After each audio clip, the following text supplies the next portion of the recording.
In the middle of our preparations for Season 7 of this, your favorite podcast, the Revisionist History team got on a train to Philadelphia, 4 of us, carrying props, recording equipment, and extra microphones. Our destination, the Gothic, ivy-covered cathedral of higher learning that is the University of Pennsylvania. And why did we go? Because we had cooked up a little experiment, and we were curious to see how it would fly.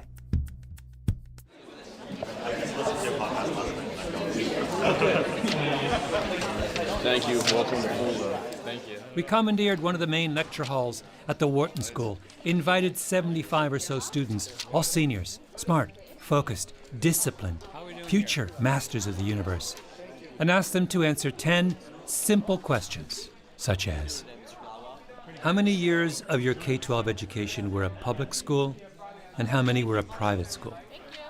At the time of your graduation from high school, how many continents had you visited? At any point during your middle school and high school years, did your parents provide you with a private tutor? How you doing today, Mr. Gladwell? Pretty good. Enjoying myself. I looked out at rows and rows of eager students, hunched over their desks in anticipation, took a deep breath, and began. So my name is Malcolm Gladwell. I am the host of the podcast Revisionist History. The theme of this season of Revisionist History is experiments. And one of the experiments of this season involves all of you. So you guys are guinea pigs? Yes, guinea pigs. Because in the manner of all guinea pigs, they were entirely in the dark about what we had in store for them.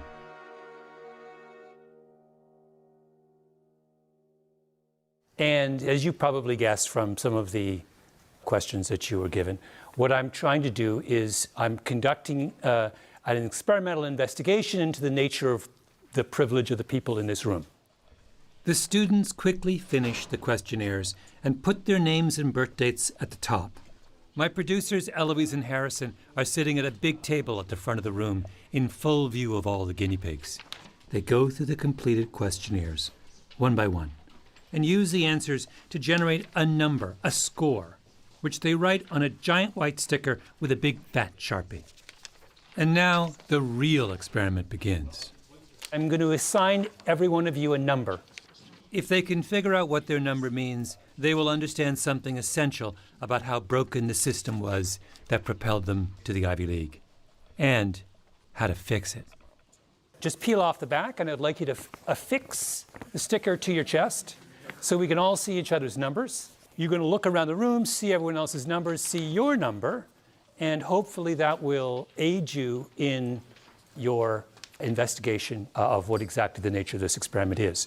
I'll just read... The students sat there with their numbers stuck to their chests, looking around in befuddlement, trying to make sense of everyone's score. I tried to help them figure it out, gave them hints, nudges. Think about this. I gave you a series of questions. Some of those questions involved a yes or no answer. So you saw 2 people, Eloise and Harrison, who quite quickly, in the space of about 5 minutes, 10 minutes, went through 75 or so responses and were able to very quickly and easily assign you a number. So think about this logically. It wasn't a complex algorithm, right? There was no computer used. Eloise, how long would you say you were spending, and Harrison, how long would you spending on each questionnaire? 6 seconds.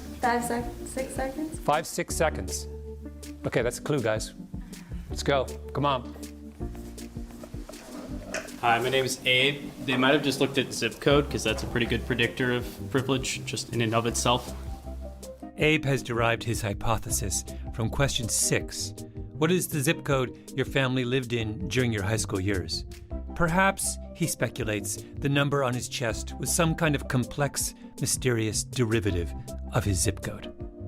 I didn't see if you had a computer, but if you did... There was no... Eloise, was there a computer? No, I did have to use the calculator 1 or 2 times. Calculator. Abraham, with all due respect, are you suggesting that Eloise and Harrison had memorized every zip code?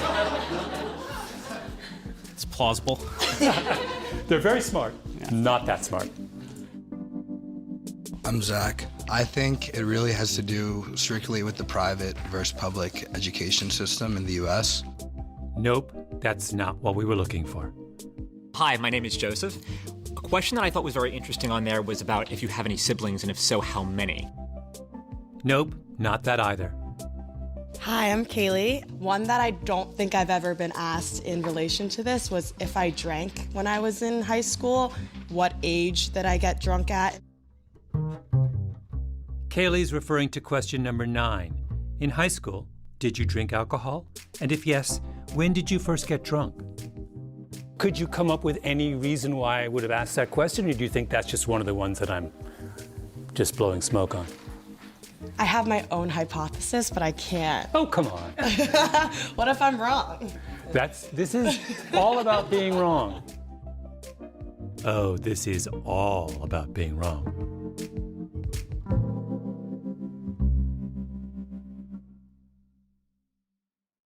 Once upon a time, in 2008, I wrote a book called Outliers, the first chapter of which was devoted to a phenomenon discovered in the 1980s by the Canadian psychologist Roger Barnsley. Here's some of what I wrote. The explanation for who gets to the top of the hockey world is a lot more interesting and complicated than it looks. Good Lord. I do not sound like I'm enjoying reading my own book. Listening to this part of the Outliers audiobook now, I'll admit I have some regrets about that chapter.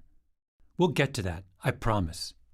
Anyway, it occurred to me as I planned our trip to Philly that I should talk to Barnsley again and go over his discovery one more time. Make sure I understood everything. So I called him up and asked him to retell the story of how, in the early 1980s, he and his wife Paula stumbled upon what has come to be known as the relative age effect. We were living in Lethbridge, Alberta, and we went to a junior A hockey team. It was the Lethbridge Broncos at that time. Barnsley's wife Paula started reading the game program, which had the rosters of both teams listed in it. Paula said over to me, "Roger, when do you think all these hockey players were born?" And I remember thinking to myself, well, that's kind of a silly question. So I did a quick calculation. I said, Paula, their average age 18. It's about 1982, so they're probably all born in around 1964. And she said, no, I'm not talking about the year. I'm talking about the month. And I said, what are you talking about? And she opened up the page of the program where they had listed the roster of the team. And it just jumped out at us. It just jumped out that the majority of these players were January, February, and March. And then you seem to get the odd April and May and very few in the fall. And I said, my goodness, that's just remarkable. He went home and expanded his search further. Everywhere he looked in competitive hockey, same thing. For some reason, most players were born in the first part of the year. And that's when that famous 40, 30, 20, 10 by the quarters of the year showed up. The famous 40, 30, 20, 10 phenomenon that he's talking about is what, in Outliers, I referred to as the iron law of Canadian hockey. Quote, in any elite group of hockey players, the very best of the best, 40% of the players will have been born between January and March, 30% between April and June, 20% between July and September, and 10% between October and December. End quote. Now, why is this? It's because Canada is obsessed with hockey, and coaches start picking players for all-star traveling squads at the age of 9 or 10.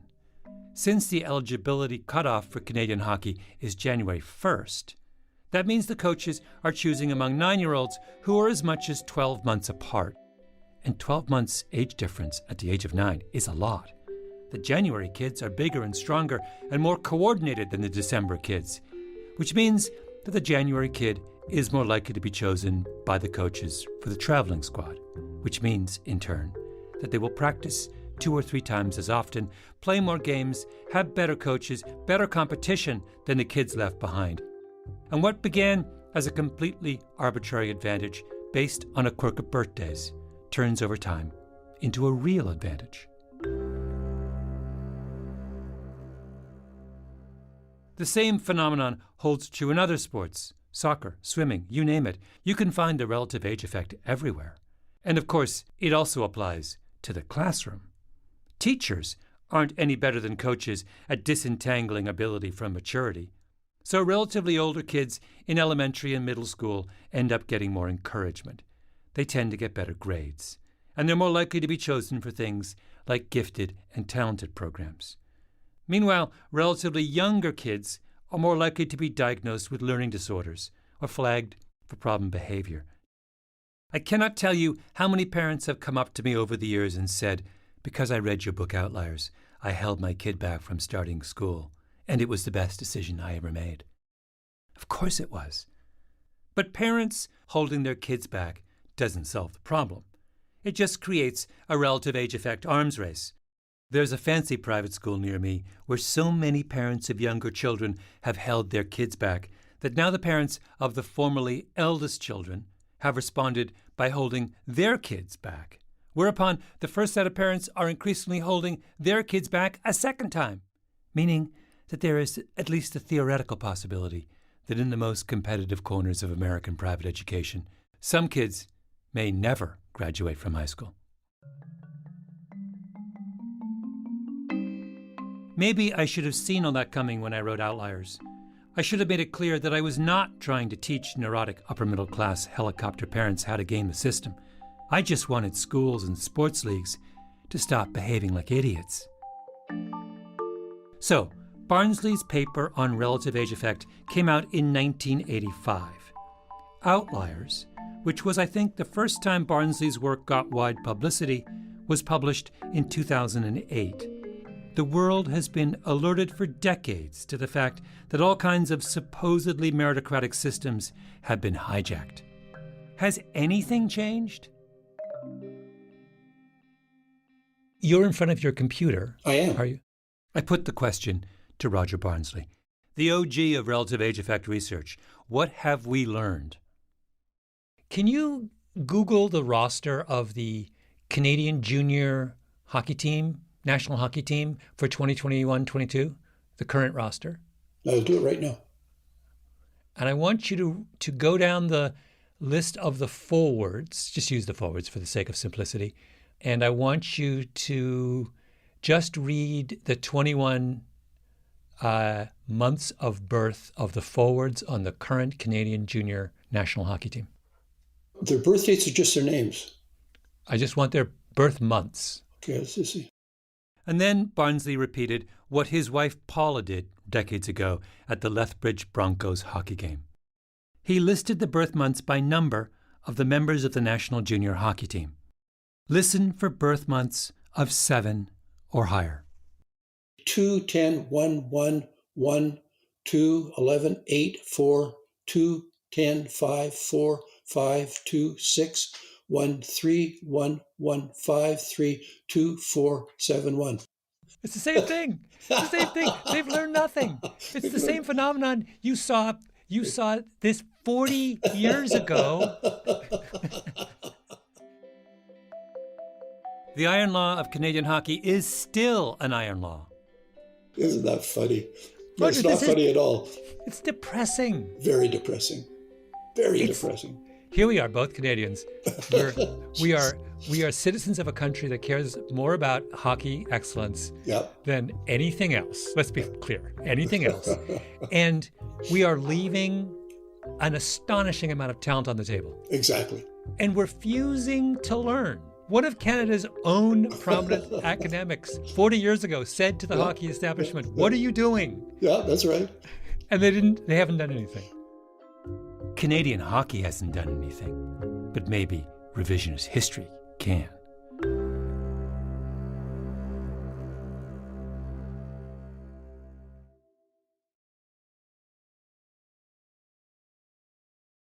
The inspiration for the Revisionist History Wharton School Relative Age Effect experiment came to me when I was talking to Adam Kelly, former footballer turned university professor.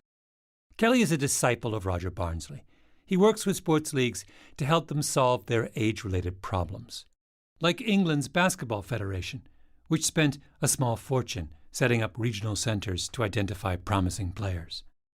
We looked at the proportion of players who were selected into those talent centres across the nation, and that was at age groups selected from 13 to 15, both at male and female. And those who were born in birth quarter 1 were 10 times more likely to be selected. 10 times? Birth quarter 1 is the 3 months closest to the English basketball eligibility cutoff date. Yeah, which is absolutely crazy, isn't it? Same old story. The talent spotters thought they were picking the most promising players, but in fact, they were just picking the oldest kids, because the oldest kids were, of course, the tallest and most coordinated. Anyway, Kelly's also thought a lot about education. Why is everyone taking their exam at exactly the same time? Like, surely we should all be taking it, at that same time within our lifespan. So if you're born in August, you're taking your exam almost 12 months earlier than someone who's born in September. So that person's had 12 months more learning than you. Which is super obvious when you think about it. In New York State, all the big elementary school math and English standardized tests are in late March, early April. We're talking third graders, 8 and 9-year-olds. At that age, kids get smarter every week. Yet we're trying to assess kids by their test scores, and some of the kids we're judging have been around as much as a year longer than other kids. Why don't we have the January kids all take the test in January and the February kids in February, and on down the line? I have no idea. Honestly, no idea. So I gathered the research arm of Revisionist History with our props, recording equipment, and extra microphones, and headed for the Gothic, ivy-covered cathedral of higher learning that is the University of Pennsylvania, to see if a group of really, really smart young people can figure out the importance of the month when they happen to be born. Turn over your pieces of paper. Put the name at the top. And once you're finished, we will collect them. And then we will commence the exercise. So, we give out our elaborate questionnaire. But secretly, all we're interested in is people's birthdays. And then Eloise and Harrison go through each questionnaire and use the birthdates to do a simple calculation. Technically, the youngest you could be as a college senior at the time of our experiment was to be born in September 2001. So if you were born then, you got a 0. 0 birth privilege. If you were 1 month older, born in August 2001, you got a 1. July 2001, you got a 2, and so on. The higher the number on the sticker, the older the student wearing it. We even had a contingency for students who might have skipped a grade somewhere along the way. You'd get a negative number if you were younger than the expected age of a college senior. First thing we found out, there were no negative numbers in the room. Back when I was in college, I knew dozens of people who had skipped grades. Apparently, that doesn't happen much anymore. But it was worse than that. There's no zeros. So you want a 1, 2, any 2s, 3s, 4s, 5s. Anyone less than 10, stand up. One student finally stood up in the back row, a college senior who was a few months shy of her 22nd birthday. Oh, you're a 10? Oh, a 10 in the back row. Oh, another 10 emerges. We've got the 12, we got these 12s, and we got some 10s. Take a look. This is bananas. This is as bad as the Canadian national junior hockey team. In our sample of students from one of the world's most selective universities, there were no young seniors. None, not even close. There was no one at all who had been born in 2001, which is the year you would expect most seniors to be born in. At one point, a student started talking about her experience in a gifted and talented program. So I asked for a show of hands. Do you mind me asking, how many of you guys were in gifted and talented programs? Wow, basically all of you. Which makes sense, right? These were a group of relatively old students, and being relatively older makes it more likely to get into a gifted and talented program.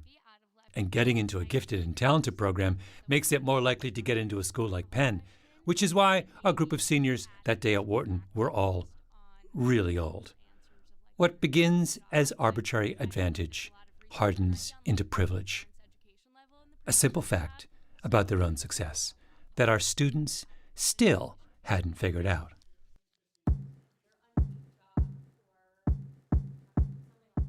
I'm going to give you another clue, guys. The particular dimension of privilege we're interested in measuring, I'm going to say with a great deal of certainty, is in this room the most significant form of privilege or lack of it that you would have experienced as students. At this point, I've pulled out all the stops, trying to help them. I've had people with the highest numbers stand up. At one point, I made everyone with a number over 20 get up from their seats and line up against the wall. They were still guessing, but it was like they were throwing darts with a blindfold on. There were pretty clear demographic similarities at the top end of the spectrum. Racially was the most obvious in my eyes. Yeah. But also just in general that there were very few at the low end of the spectrum was also noteworthy. How do you feel about being in the higher number group as opposed to the lower number group? I mean, it's just a fact. Like, it is. It's an, I would say I'm coming into it, I'm aware of my privilege as a white woman, but I think it's about what you do with that privilege that's important. And then, after 40 minutes of floundering in the shallow end of the revisionist history research pool, a group of students in the front row put their heads together and then raised their hands. We have a hypothesis. That's Adam. Everyone in this front row group had the highest privilege score we handed out, 24 plus. Of course they figured it out first. They were the oldest students in the class. Next to Adam was Joseph. He was wearing a suit and a tie. Yeah, we have a hypothesis, 24 plus, is that a significant factor here is age, our absolute age. Yes. Like, how old are you? Because we're all a bunch of old seniors over here. Yeah. Older than usual. Eureka! Phase 1 of the experiment was over. Now, phase 2. Because I intended to ask them if they wanted to do something about their arbitrary privilege.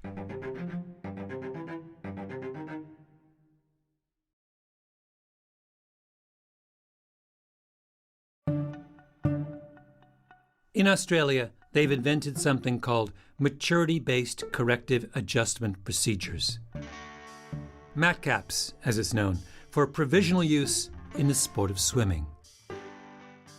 I will confess that I am madly in love with this idea. It turns out that if you take a bunch of measurements of kids and plug them into an equation, you can estimate their physical maturity quite accurately. So you don't have to rely on chronological age to assess someone's level of development. You can do one better and measure maturity directly. So what these equations do is they factor in indices like height, weight, chronological age, and sitting height, and they use those factors to then estimate how far away a particular individual is from that point of peak growth.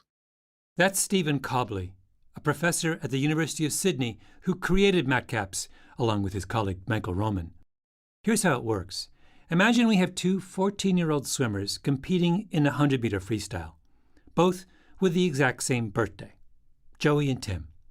So these academics would first calculate the biological maturity status of each swimmer. That is, how far each one is from their estimated point of peak performance. So let's say, for example, Joey is actually 12 months less biologically mature than Tim at this exact moment. Then comes the cool part.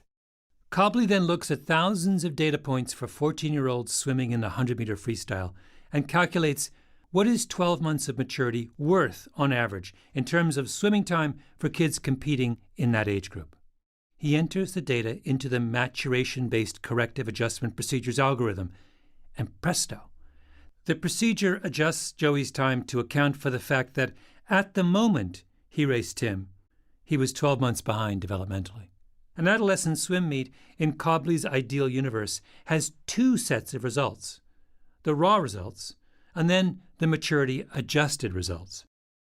What you're doing is you're effectively lowering the time of the folks who are slightly behind in terms of their maturity status. Cobley did a test run of the Metcalfe's algorithm on a sample of 700 Australian swimmers, all boys competing in a 100-meter freestyle. The first thing he discovers is similar to what we found at Penn.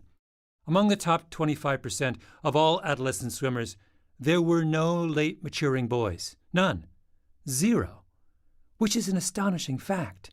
Australia is a country that takes swimming as seriously as Canada takes hockey, and they have basically decided to banish a big group of young swimmers from consideration just because their talent happens not to appear soon enough. When you looked at these 700 swimmers, in some sense, the damage has already been done. We've already chased away the slow developers. They've quit, they've got discouraged, they thought they were bad swimmers. They didn't realize they were simply behind. Yeah. So what happens when you run everyone's race times through the Metcalfe's algorithm, adjusting for maturity? The order of finish in every race changes. The really talented swimmers, who just happen to be slower to mature, now have a chance. They used to be lost to the system. Now you can tell who they are. Now you can go up to young Joey and say, I know you didn't make the final, but take a look at your Metcalfe's time. You might be the best swimmer out there. So what's the most somebody moved up? But we've seen large percentages. We've certainly seen big changes in ranks. So if we've got cases for events where someone who was outside, let's say, the top 20 suddenly was in the top 3. I read your paper, and the first thought I had was, oh, wow, this belongs in the classroom, right? When you identify who gets into special gifted and talented programs, or when you decide who just isn't smart enough, or when you look at who you discourage and who you encourage, you've got to be making the same mistake, right? Yeah, I think so. I think the cautionary bit that we have to remember is it's that old question of, yeah, but how far do we go? So if we are going to factor relative age in education or biological development in education adjustments, shouldn't we be factoring in other things that we know are influential? Absolutely. Why wouldn't we? Well, exactly. Why wouldn't we? If we've developed a better way of identifying talent, why wouldn't we want to use it everywhere? Back at Wharton, I climbed up on my soapbox. I talked about how Metcalfe's had freed swimmers from the tyranny of birthdays, communicated my enthusiasm for bringing the Australian Revolution to the shores of the United States. So in Australia, they started to do this. 11-year-olds are all swimming the 100-meter freestyle. We've got 12 kids. We have, an order of finish. Then they run the times through an algorithm and have a new order. Now, would you feel comfortable with all of your, if you go back to your K through 12 experiences, would you feel comfortable if they ran all of your test scores through an age correction algorithm? Around the room, I saw young people of promise, focused, eager. They would be my disciples. I was so full of excitement, I put the question to a vote. Yes or no? I say, do a show of hands. Who likes the idea? There was a great stirring and rustling. My heart leapt into my throat. I thought I had brought the birthday rights revolution into the heart of the lion's den. I looked up, looked around, and nothing. No roar of support. Only a long, cold silence. I've never seen less enthusiasm for a great idea in my life. Wait, what is the matter with you guys? A young man spoke up first.